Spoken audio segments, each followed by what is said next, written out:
Hey, what's up guys? Sorry for the kind of long hiatus since the last video. I kind of lost a little bit of motivation, a little bit of my steam there working through the project with those two knives. If you want to know what knives I'm talking about, click, see if I get it right this time, this corner I think, and check out the link to that video. But I had a couple from what I think to be bad heat treats. Now I did a little bit of testing after, if you remember in the last video, I deemed that there were some what appeared to be micro fractures in the largest blade of the two, but the smaller one was fine. I since determined that the smaller one also had a bunch of micro fractures. I did a little bit of testing and here's how it turned out. I wanted to test out while I was standing there. I want to take that big knife with those cracks in it and just give it some tests that would specifically stress those cracks, just to see what happens. We have a real hard, super dry piece of birch here, and here I have a big hunk of hickory wood. So I'm just going to, got safety glasses on.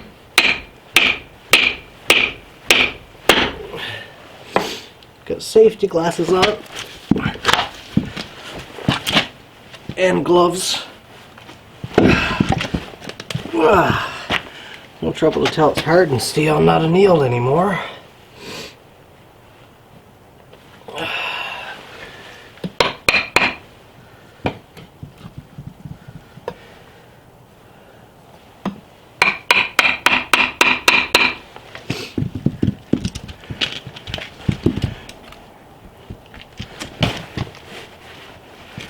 Now we're about to get real rough on it. And there we go. Wow, look at that. This is not going to be the easiest to show you guys, but just take a look at where that blade cracked. So you can see where that crack was right there. That's right where it broke. And that's right where the steel was separated, because you can see it's black in there. So we had some oil penetration on that top edge. It was super interesting. Right down here we have that nice homogeneous velvety texture that we should have. But up here is where that break point, of course, going right over the curve of that anvil like that. And right behind the crack is going to stress or challenge any blade. Now what I ended up with out of all those hours work is this right here. Now the smaller knife did not break, like you just saw how I broke the larger knife there. It clipped right off so easily, and there was a substantial crack in that one that I found.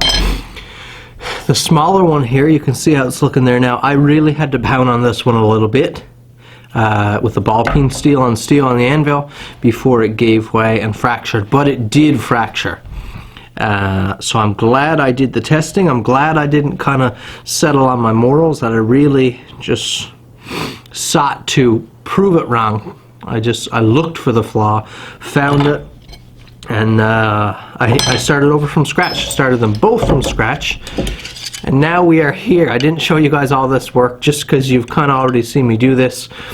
Right now I have two blades here, both heat treated and mirror polished. These are ready for handles, so that's what we're going to be working on today. And I thoroughly checked these, and there's a huge difference in the finish that I got out of these compared to these here, which have a coarser grain structure and you just can't get the same polish. These look right, looked over them super closely, and I nailed it. Nailed the heat treat down, just like I have all the times in the past. So cold oil, just a mistake, I guess, not paying close enough attention that particular day. But we are on our road now to really making something nice here. Let's take a look at the handle materials. So both of these blades are getting the material that I used on this picture right here now. Brian, the guy who won, really loved that material, and I originally told him that I couldn't get it, but then I stumbled upon location that I could order some, and he was pretty pleased about that. So that's what's going on these knives. Now I'll do the one layer. It's 3/8 inch stock, so I'll do the single layer on the smaller knife. Since the bigger knife is a bigger knife, I want to add a little bit more bulk to it. So what I'm going to do is put a layer of 1/4 inch black micarta inside. That's just to add a bit more bulk. I won't be able to leave the full 1/4 3/8, of course, because that would be ridiculously thick. But so a little bit more of the layered stuff will get milled off, but that's fine. You'll still get the same effect from a side profile. Really excited. Let's start laying out this material here.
Just finishing up here for the day. Old Cody stopped by. We're about to head to the gym there now.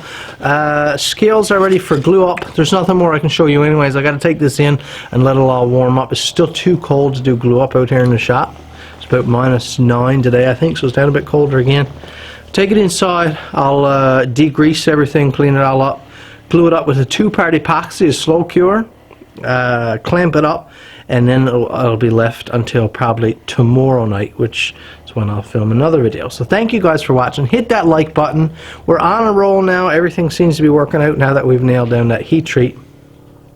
So come back for the next part of the series. Like I said, hit that like button, comment down below, subscribe to my channel if you haven't already, and we'll see you in the next video.